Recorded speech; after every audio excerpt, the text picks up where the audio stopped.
31শে আগস্টের পর যদি সত্যি চাকরিটা চলে যায়, আমার মেয়েকে মনে হয় সারা জীবন, তোর মা টাকা দিয়ে চাকরি পেয়েছিল কি পায়নি এটা নির্দিষ্ট করে বলা যায়নি, এই মাটি তোর, এই তকমাটা নিয়ে তাকে সারা জীবন হয়তো ঘুরে বেড়াতে হবে।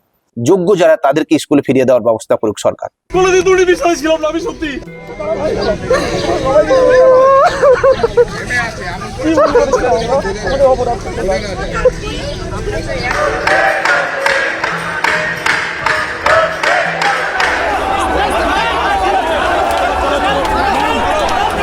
মুখ্যমন্ত্রী এই বেহায়া পুলিশ এসে সবাইকে মেরে পা ভেঙে দিয়েছে, দেখতেই পাচ্ছেন।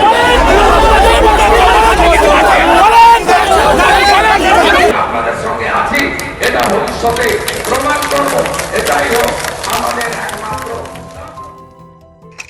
আমি শুভেন্দু অধিকারী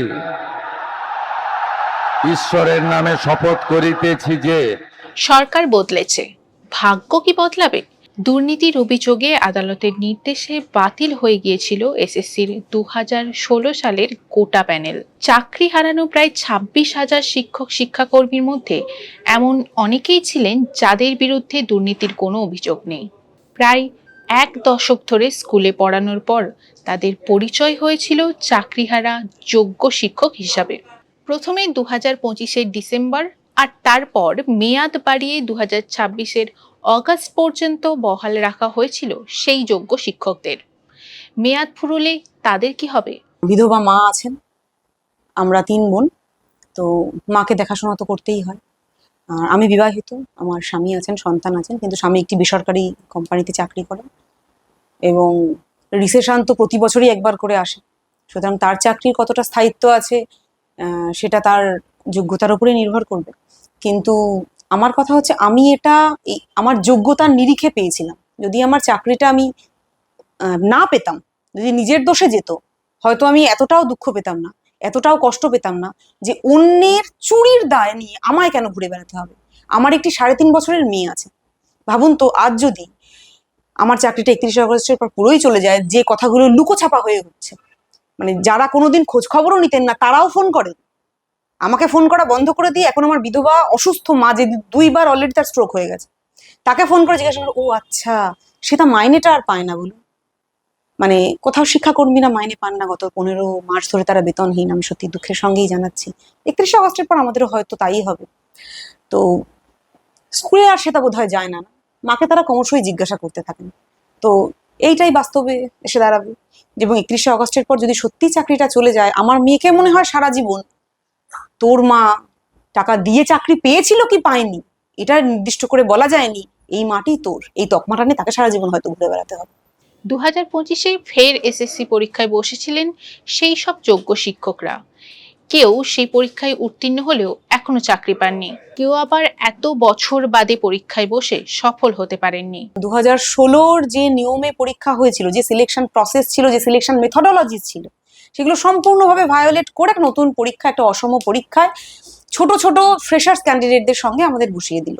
তাদের সঙ্গে পরীক্ষায় বসলো কে? ধরুন সত্যব্রত জানা স্যার, যার বয়স 48-49 বছর। তার সঙ্গে পরীক্ষায় কে বসলো? 24, 25, 26, 27, 28 বছরের ছেলেমেয়েরা। আমরাও বসলাম তার সাথে। এখন আমাদের সিংহভাগ শিক্ষক হয়তো বেরিয়ে গেলেন, কিন্তু অনেক সংখ্যক শিক্ষক বেরোলেন না। সুদূর সুন্দরবন এলাকা, সাউথ 24 পরগনায় একজন শিক্ষক আছেন, আমাদেরই ইংরেজি সাহিত্যের, নাম সঞ্জীব খালকো। তিনি কোনোটিতেই ক্লিয়ার করতে পারেন। সেই ভদ্রলোকের কি হবে? তিনি তো ওই পরিবেশ থেকে উঠে আসা প্রথম চাকুরিজীবী। তিনি আমাকে প্রায়শই ফোন করেন। একদিন কথা হচ্ছিল তার সাথে, তিনি বলছেন, তাহলে মনে হয় এক কাজ করতে হবে ম্যাডাম, ওই পুনরায় লাঙল টাঙল নিয়ে আবার মাঠেই চলে যেতে হবে। মাঠে যাবেন না বলেই তো কষ্ট করে পড়াশোনা করেছেন, গোটা বাড়ি থেকে প্রথম বেরিয়ে এসেছেন। আমি আমার বাড়ির প্রথম সরকারি চাকরি করতে এসেছি। 2025-এর এসএসসি পরীক্ষায় পাশ করেছেন শ্বেতা, তবে ভোটের সময় থেকেই নিয়োগ প্রক্রিয়া থমকে রয়েছে। শ্বেতার মতোই ফের পরীক্ষায় বসেছিলেন অমিত রঞ্জন ভূঁইয়াও। দক্ষিণ 24 পরগনার এক স্কুলের ভৌত বিজ্ঞান পড়িয়ে আসছেন অমিত। এবারের পরীক্ষায় তিনি আর উত্তীর্ণ হতে পারেননি। দেখুন, পরীক্ষায় আমরা কেউ বসতে চাইনি, কেন? বেশিরভাগেরই 40, 42, 45, 50 বছর বয়স হয়ে গেছে। তারপরে চাকরি হারানোর যন্ত্রণায় দিনের পর দিন আন্দোলনের রাস্তায় আমরা পড়ে থেকেছি। ফলে আমরা কেউই পরীক্ষা দিতে চাইনি। আর যখন আমরা কোনো অপরাধ করিনি, যখন কোনো দুর্নীতিতে আমাদের কোনো নাম নেই, সুপ্রিম কোর্ট, হাইকোর্ট কোনো জায়গাতেই সিবিআই তদন্তে আমাদের কোনো নাম নেই, যে 15,403 জন শিক্ষক শিক্ষিকা এবং 3,394 শিক্ষাকর্মী যারা যোগ্য, যাদের বিরুদ্ধে কোনো অভিযোগ নেই, তাদেরকে কেন জোর করে তাদের চাকরি কেড়ে নিয়ে আবার পরীক্ষাতে বসানো হবে? এই প্রশ্নের উত্তর আজ পর্যন্ত আমাদের বিচার ব্যবস্থাও দিতে পারেনি, বা ওই পরীক্ষাটা তো আমাদের জন্য নয়। তো আমরা যে চাকরিটা 7 বছর ধরে করছি, যে পরীক্ষাটা আমরা 10 বছর আগে দিয়ে এসেছি, যেখানে কোনো অন্যায় করিনি, তো আমরা সেই চাকরিটাই ফিরে পেতে চাইছি এবং সেখানে ওই ওএমআরের ভিত্তিতে রিপ্যানেল করে, ঝাড়াই বাছাই করে যোগ্য যারা তাদেরকে স্কুলে ফিরিয়ে দেওয়ার ব্যবস্থা করুক সরকার, এবং সেটা আইনি পদ্ধতির মাধ্যমে, আইনের যে প্রসেস রয়েছে তার মাধ্যমেই করুক। নাগরিকদের অভাব অভিযোগ শোনার জন্য জনতার দরবার চালু করেছেন মুখ্যমন্ত্রী শুভেন্দু অধিকারী। সেখানে গিয়েও দরবার করেছেন শ্বেতা সহ অন্যান্য যোগ্য শিক্ষকরা। মুখ্যমন্ত্রীর আশ্বাসও পেয়েছেন। আমাদের দেওয়ালে পিঠ থেকে নেই, আমরা দেওয়ালের বাইরে আছি। আমাদের আর হতাশ হওয়ার জায়গা নেই, আমাদের নিরাশার জায়গা নেই। আমাদের মাননীয় মুখ্যমন্ত্রীর কাছে, নতুন সরকারের কাছে একটাই আবেদন, আপনারা আসার সাথে সাথেই ওএমআরগুলো পাবলিশ হয়ে গেছে, যদিও গ্র্যাজুয়ালি শিক্ষাকর্মীদেরটাও পাবলিশ হবে, এবং আমি আশা করব আপনি যে কথা দিয়েছিলেন সেই কথা মতো আপনি যোগ্য অযোগ্য আলাদা করে সার্টিফাইড লিস্ট নিয়ে সুপ্রিম ন্যায়ালয়ে, সুপ্রিম কোর্টে যাবেন এবং আমাদের জন্য কিউরেটিভ পিটিশন ফাইল করবেন, করে আমাদের সসম্মানে পুনরায় সেই 2016 চাকরিটিই আমার ফেরত চাই। এবার আপনি প্রশ্ন করবেন এক্ষুনি যে কেন, এখানেও তো ক্লিয়ার করেছেন, এটা কেন যাচ্ছেন না? ও আপনারা পাননি বলে আপনারা চাইছেন না বাকিরা পাক, যেটা আমাদের সব সময় শুনতে হচ্ছে। পেয়েছি, নাম বললাম তো, খুঁজে দেখবেন। কিন্তু 2016 চাকরিটা শুধু আমার চাকরি নয়, ওটা আমি খেটে পেয়েছি, কেউ আমাকে দেয়নি, নাম্বার 1। নাম্বার 2, ওটা আমার সম্মান, আমার ঋতু সম্মান পুনরুদ্ধারের লড়াই, শুধু চাকরি ফেরানোর লড়াই নয়, আমার সম্মান, আমার সুদ সমেত ফেরত চাই। 2024-এর লোকসভা ভোটের প্রচারে পশ্চিমবঙ্গে সেই যোগ্য শিক্ষকদের নিয়ে সরব হয়েছিলেন খোদ প্রধানমন্ত্রী। তারপরেই তাদের আইনি সাহায্য দেওয়ার জন্য পোর্টাল ও হেল্পলাইন নাম্বার চালু করে তৎকালীন বিরোধী দল বিজেপি। कि जो शिक्षक भर्ती घोटाला हुआ है, लेकिन उसमें बहुत निर्दोष लोग भी हैं जो सचमुच में शिक्षक की नौकरी के हकदार हैं। जो सच्चे लोग हैं उनको न्याय के लिए हमारा पश्चिम बंगाल काम करेगा, ये मोदी की गारंटी है। পুরনো সরকারের বিরুদ্ধে একাধিকবার ক্ষোভ উগরে দিয়েছেন এই চাকরিহারা শিক্ষকরা। জমায়েত মিছিল করেছেন, সরব হয়েছিলেন শুভেন্দু অধিকারীও। এখন রাজ্যে বিজেপির সরকার, সেদিনের বিরোধী নেতা আজকের মুখ্যমন্ত্রী। তৎকালীন বিজেপি নেতারা তারা এই অবস্থানে গিয়ে যা যা কথা বলেছিলেন, তারা আজকে সেটা যদি রাখতে না পারেন, বাজেটে বা ইত্যাদিতে সেই সম্পর্কিত, বা এত প্রেস কনফারেন্স হচ্ছে সেই সম্পর্কিত কোনো কথা আমরা শুনতে পাইনি। আগস্ট মাসের মধ্যে কিছু না হলে এই সবার ভবিষ্যৎ যে একটা ভয়ঙ্কর বিপদের মধ্যে পড়বে, সেই বিপদ থেকে উদ্ধার করার জন্য কিন্তু বিজেপি নেতাদের এখন আর কোনো কথা আমরা শুনতে পাচ্ছি না। এইটা আপনি খেয়াল করবেন, ত্রিপুরা এই ঘটনা ঘটেছিল, তো বামফ্রন্ট জমানায় 10,323 জনের একটা গোটা প্যানেল, শিক্ষক প্যানেল, সুপ্রিম কোর্টের রায় বাতিল হয়ে যায়। বিজেপি তখন বলেছিল যে আমরা এসে এদের বিকল্প ব্যবস্থা করব।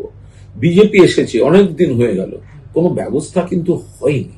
শিক্ষক আন্দোলন একটা বড় রূপ নিয়েছিল বলেই কিন্তু আজকে সরকার পরিবর্তন হয়েছে। মাননীয় মুখ্যমন্ত্রী, আজকের দিনে আপনি নতুন মুখ্যমন্ত্রী হয়েছেন, প্রথম দায়িত্ব আপনার এটাই হয়, এটাই বর্তায়, জাস্টিস এরাকেই বলে যে আপনি তাদের জীবন জীবিকা ফেরানোর ব্যবস্থা করবেন, তাদের ন্যায্য চাকরিটা ফেরত দেবেন।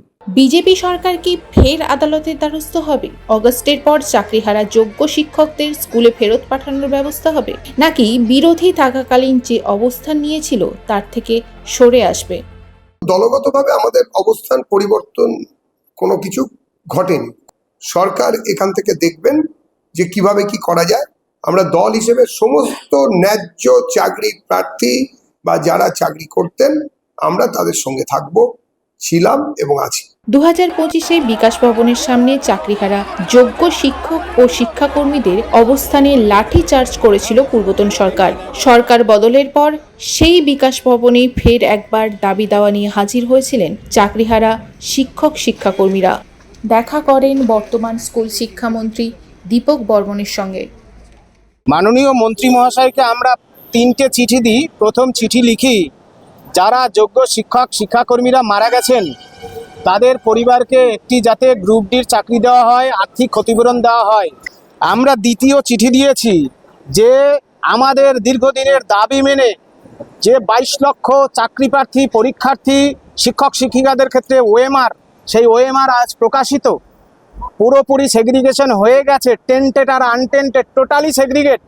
তাহলে এই সেগ্রিগেশনের তালিকা নিয়ে সুপ্রিম কোর্টে যাতে যায়, সেই মর্মে রাজ্য সরকারের পক্ষ থেকে with chief minister, honourable education minister, higher education minister, principal secretary, respected president of board, SSC chairman, honourable chief secretary, সবাই মিলে এবং এজি, অ্যাসিস্ট্যান্ট এজি সবাই নিয়ে একটা চাকরিহারাদের 20 সদস্যের প্রতিনিধিকে নিয়ে যাতে একটি বৈঠক করা যায়, সেই চিঠি আমরা দ্বিতীয় ক্ষেত্রে দিয়েছি। তৃতীয় চিঠি আমরা দিয়েছি যেটা অত্যন্ত মূল, যে 2016 সালের শিক্ষকদের ক্ষেত্রে 15,403 জন যারা এই মুহূর্তে এক্সটেনশন 31 আগস্ট 2026 পর্যন্ত আছে, তাদের এক্সটেনশন করানোর জন্য আমরা অনুরোধ জানিয়েছি। তিনি বলেছেন মাননীয় মুখ্যমন্ত্রীর সাথে তিনি কথা বলবেন। চাকরির মেয়াদ আর 2 মাস। কি হবে চাকরিহারা যোগ্য শিক্ষকদের? সরকারের তরফে এখনো কোনো বিবৃতি আসেনি। দুর্নীতির অভিযোগে বিদ্ধ তৃণমূল সরকারের পতন হয়েছে। নতুন সরকার কি চাকরিহারাদের পাশে থাকবে?